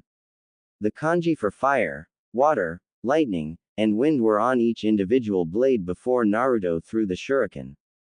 Sasuke jumped away and Kakashi quickly jumped out of the way. A shuriken is useless if it doesn't hit, Kakashi said before he saw Naruto's cold eyes. But in combination with those eyes was his very solid grin. My ambition does not end here, Hatake. You're only a stepping stone, Naruto said before he held up a hand sign. Fuma Shuriken. Yon Sensoha, Demon Wind Shuriken. 4 elemental blades, Naruto shouted, and Kakashi turned around and he noticed the Fuma Shuriken light up from the kanji. Instantly fire, water, wind and lightning sprayed from the shuriken and merged together as it converged on Kakashi. The Junin widened his eyes before the shuriken slammed into his body and sent him crashing into the ground with a heavy crash. The ground split down while Naruto, Sasuke and Sakura huffed. That shuriken, how in the hell does Naruto have something like that? Sasuke thought to himself while Sakura just seemed in awe. Immediately an alarm clock went off while Naruto felt the sharp end of a piece of kunai to his neck. Sasuke and Sakura widened their eyes while seeing Kakashi's form. The blonde just snorted and turned his head. You're like a Hatake. You never know when to take a beating, Naruto said while Kakashi smirked. Impressive teamwork. I was honestly surprised, but out little fun is over. Good work, that was the purpose to this exercise. Useful teamwork. You all worked well together. Not many people are willing to put aside their differences and fight together, Kakashi said with an eye smile. Sasuke and Sakura looked sheepish as it mostly took Naruto threatening them, but they didn't say that. Still, you couldn't get the bells in time. Sorry, but time for punishment, Kakashi said while Naruto snickered. Don't be a fool, Hatake. Do you really think that I would face you without a backup plan? Naruto asked and everyone seemed confused as Naruto patted his legs. Immediately Rinko, Tuka and Fu popped out of the trees and ran to Naruto before Fu placed 2 bells into his hands. Like these? Naruto asked at the shining bells. Kakashi widened his eyes before he looked down to his waist and he noticed the bells were indeed gone. I've been training with Rinko, Tuka, and Fu. You thought you just had to worry about myself, Haruno and Sasuke, but you also had to worry about my kits. That's why when we were trapped in that steam I had Tuka take them since her body camouflages with the steam. You just let you guard down, Naruto said before he handed the bells to Sasuke and Sakura. You take them. I don't care for this. If I have to go back to the academy then so be it. I won't have to put up with any troublesome shit for a while, Naruto said with a shrug. In truth, he had other projects that he had to get done. Naruto picked up his kits and walked to the crater. He took the steaming shuriken from the earth and sealed it. Actually, Naruto, I have to say, you all passed. With flying colors. The bell test was supposed to be a distraction. A reason that you wouldn't work together, but you chose the team over the consequences. In the shinobi world, those who disobey the rules are trash, but those who abandon their friends are worse than trash. You 3 know that firsthand. Good work. Team 7 has its first mission tomorrow, Kakashi said while Sasuke smirked. Sakura cheered and Naruto snorted. HMPH, a foolish way of thinking, but it works for this moment. I don't really care, Naruto thought to himself before he just left the field to go home and work. Hokage Mansion, 4 hours later. Sarutobi stood in front of the many Jonin sensei in front of him while his fingers intertwined together. He let out a puff of smoke from his pipe and cleared his throat. How did they do? Hiruzen asked. The Jonin sensei of squads 1 to 4 failed from their students while squads 5 and 6 showed potential and passed, but barely. Hiruzen turned to Asuma and he sighed.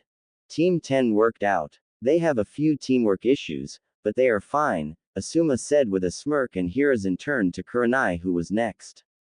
Team 8 was successful. They have the abilities to go far. Especially Hinata Hyuga, but I will be working on her with her confidence issues, Kurenai said as she stepped back. Hiruzen turned to Kakashi hopefully. This was the Jonin who had never passed a genin cell in his time of being a sensei.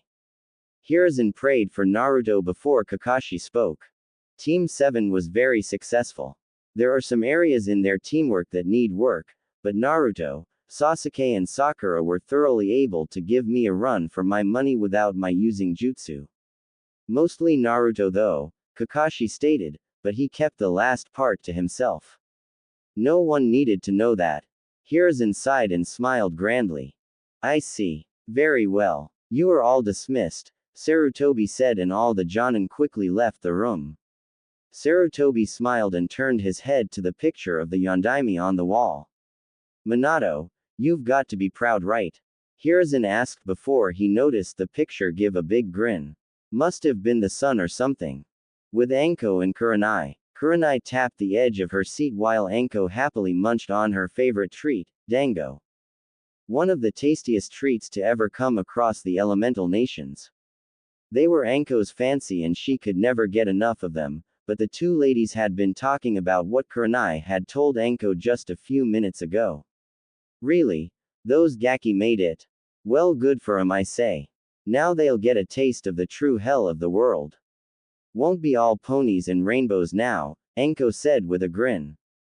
When is it ever like that, Anko? Kurenai asked and Anko snorted. You know what I mean, Nai-chan. All those wet behind the ears genin are just waiting to get a taste of what the real world has to offer. Betcha I'll be picking out the cream of the crop in the Chunin exams. If no one has a partner by then they are, Anko said with a grin. Kurenai looked down at her seal. The way to get partnered was to share something. It had to be something meaningful. It had to be a kiss. It couldn't happen any other way. Apparently during the kiss, chakra flows through the kiss from the two individuals and mixed. It then replaces what the person lost and they gain an ability that the other has without losing it. If Kurenai, herself, and Anko paired, then it would be Kurenai getting Anko's flexibility while Anko got Kurenai's knowledge of genjutsu. Naturally Anko wouldn't lose her flexibility and Kurenai wouldn't lose her knowledge of genjutsu. It was just about what the other person could add to their skills.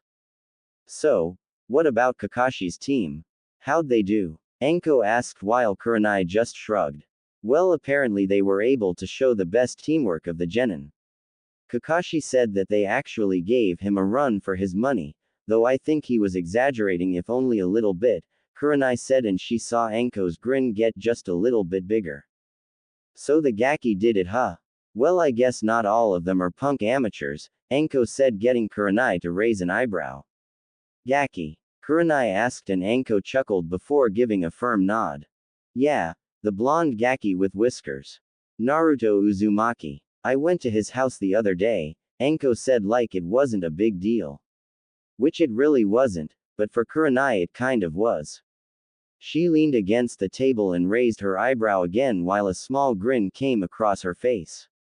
And what were you doing at his house, Anko? Kurenai asked, making Anko shrug. Nothing really. We just talked. Nothing major. He's a cool kid. Lives by himself in a house fit for a couple.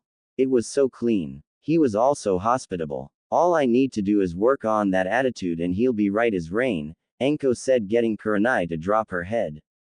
Really? Where does he live? Come to think of it, I've never seen him around. Going to his house, Kurenai mentioned, and Anko snickered. Oh, Nai-chan, you just don't know. The kid's got to be the ballsiest kid I've ever met. He lives in the forest of death. My training ground. I couldn't believe it, but that's it, Anko said while Kurenai widened her eyes. What? But he's just a genin. Does Hokage-sama know about this? Kurenai asked and Anko nodded. Apparently Naruto and Hokage-sama talked it over and the old man relented. So I went over there. He's cool, Anko said while Kurenai sighed. She'd definitely have to have a talk with the Sandame about children and their living arranges. A child living in the forest of death. It was downright insane. Oh, there is the Gaki now. Oi Gaki! Anko shouted, much to the embarrassment of Kurenai at people staring from the store while Naruto walked through the streets. Anko's smile immediately faded while she had Kurenai saw the scowls on people's faces at the blonde genin. They just sneered, but didn't say anything. Naruto just turned his head from his book and snorted. This again? Well, whatever, Naruto thought as he just gave a slight wave. He was ready to walk away before Anko grabbed him and pulled him inside. This is Nai-chan, my best friend, Anko said while Kurenai waved. Naruto bowed to her while Anko sat him down. Naruto sighed while Kurenai apologized. Her eyes then trailed to the book Naruto was reading and her eyebrow twitched while she got a pink tint blush across her face. Congratulations on your success, Gaki. How about a celebration on me? Anko asked and Naruto just closed his eyes. It was nothing. Thank you for your word, Anko-san, but I seem to be an inconvenience. Also, I have business to do, Naruto said, standing up before Anko placed him back down. Ah, don't mind those assholes. They're too old to care anyway. And what business does a genin have? Anko asked while Naruto just continued to read his book, flipping a page of his book much to Kurenai's irritation. Business of selling things. My projects, that's all. Well, it seems I'm not welcome here, so I'll be leaving. Nice to meet you, Kurenai-san, Naruto said, getting up before he felt Kurenai's cold stare on him. It sort of made him pause while he let down his book. He glared back and spoke. Something you want say to me? Naruto asked, and Kurenai just looked at him a little longer, then cleared her throat. Anko just grinned and told people to back up, which they did. Anko took a seat with some dango and some tea while watching the scene. She'd love to help Naruto, but if there was anyone that might make him stop reading Ika, then it might be Kurenai. Are you a pervert? Kurenai asked while Naruto snorted. Not likely. Was that it? A look into my preferences? Naruto asked, and Kurenai composed herself. She flipped some of her hair, and even the demon haters didn't want Naruto to leave just yet before they saw the conclusion to this. It was wide known of Kurenai and her major dislike, borderline hate, of perverts. Seeing a young boy reading Ika would just set her off. If you're not a pervert, then what is that smut that you're reading? Kurenai asked, glaring coldly while Naruto glared back. He stayed silent for a minute, and the audience could hear the small drips of water hitting the sink. They muttered to each other until Naruto spoke suddenly. What you call smut, I call literature. In the end, it's just a book. Nothing more, nothing less, Naruto returned, and Kurenai nodded her head. So a book is literature if it's demeaning to women? Kurenai asked, and Naruto snorted. And where is it demeaning to women? He returned quickly. That sort of caught Kurenai off guard, but she quickly composed herself. Women are not things to be glared at. That book is a prime example. It's demeaning to women. Is literature demeaning? Kurenai asked, and Naruto let his mind ponder that. He sat back down at the table but made no effort to show Kurenai that he was going to close the book at all. You say that it is demeaning and yet you haven't read it. I agree with you that women are not things. They are people just like men, Naruto accepted, and Kurenai agreed. And just like men, they are entitled to the pleasures that the world has to offer. Be it anything else. A single book like this, Ika, if it's demeaning to women, then it's also demeaning to men. Example is you think that any man who reads this is bound to be a pervert, a wolf, or an ignorant fool who can only think about the female body as meat. Well, there aren't men like that. Everyone has a preference of literature. Did you know? The amount of couples who read this book is just as much as the single people. I did some research during my downtime. Now then, I don't see you as a fool, Kurenai-san, but I see you as ignorant, and I hate ignorance, Naruto said, and Kurenai couldn't believe the audacity of a mere genin. Anko grinned from ear to ear while Naruto continued. A man is naturally an outward appearance person. I believe that. They like to look. Now there are men who can see past appearances to the truth of the heart. I believe that. However, if you expect me to blindfold myself just to keep myself from admiring what little beauty this village actually has, then you have already been named a fool by me. Instead of just looking at things from the women's perspective, look at it from a guy's. Women like to look at men just as men like to look at women, or, the other way. This is normally what decides partners, isn't it? You're not going to have much of a future with a partner if you don't get rid of that bias. Thank you, Naruto said, bowed, then ran off, leaving Kurenai speechless. He strolled through the streets, leaving the diner behind. Whoa, Nai-chan, you just got told off by a 12-year-old. Sorry, but do I see smoke? 'Cause you got burned, Anko said while Kurenai just stared at her friend, obviously unhappy about the conversation. She'd never been told off before. You know, Nai-chan, in some places I agree with him, if not in all places. Try to loosen up a little. Look at you. How long has it been since you've gotten some? Anko asked while Kurenai stuttered with a light blush.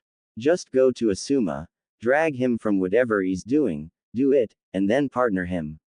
Anko grinned while Kurenai stormed off. And I'm alone now. Oh well, more for me, Anko said before a chunin came up to her and bowed.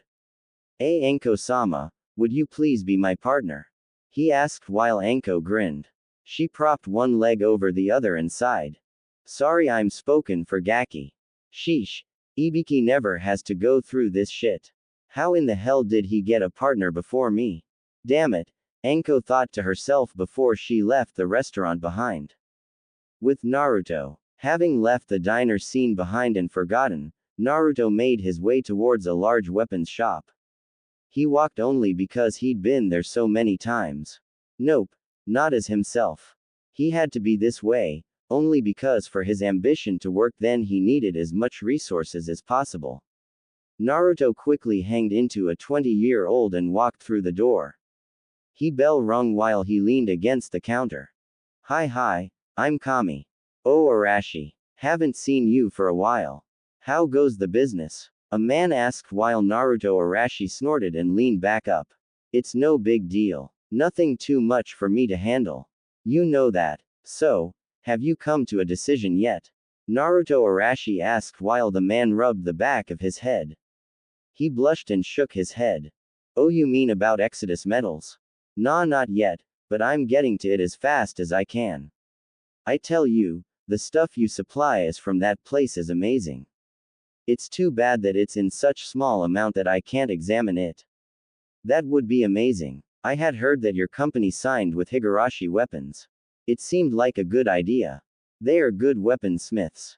I heard their daughter is quite handy with them, the owner said while Naruto Arashi sighed. Yeah, I met her. Nice girl. A little too wound up about some guy named Neji, but other than that I guess they were nice. Well, if you haven't decided yet then it won't be much of a problem, Naruto Arashi said while the owner nodded his head. By the way, how do you feel about? No, never mind. Forget it, Naruto Arashi said before he walked out of the door. The owner breathed a sigh of relief and leaned against the door. Oh, Arashi-sama is going to be so angry when he learns about what Gato Shipping is doing, the owner thought before he gave a gulp. He had seen what happened to those who had gone against Arashi. Not pretty at all. Naruto dispelled his henge from the shop and walked through the crowds. One hand in his pocket and the other on his book. Rinko, Tuka and Fu popped from their hiding places and Naruto massaged their scalps. They purred and somehow whimpered at the same time while Naruto just smiled. Don't worry. It'll work out just fine. I won't stop for anything. Nor will I back down. Alright Gato, you want a fight then you've got one, Naruto said to himself as he walked off. Well, he would have to get one later. Right now, he had a mission tomorrow. If it was a D-ranked mission, something was going to die.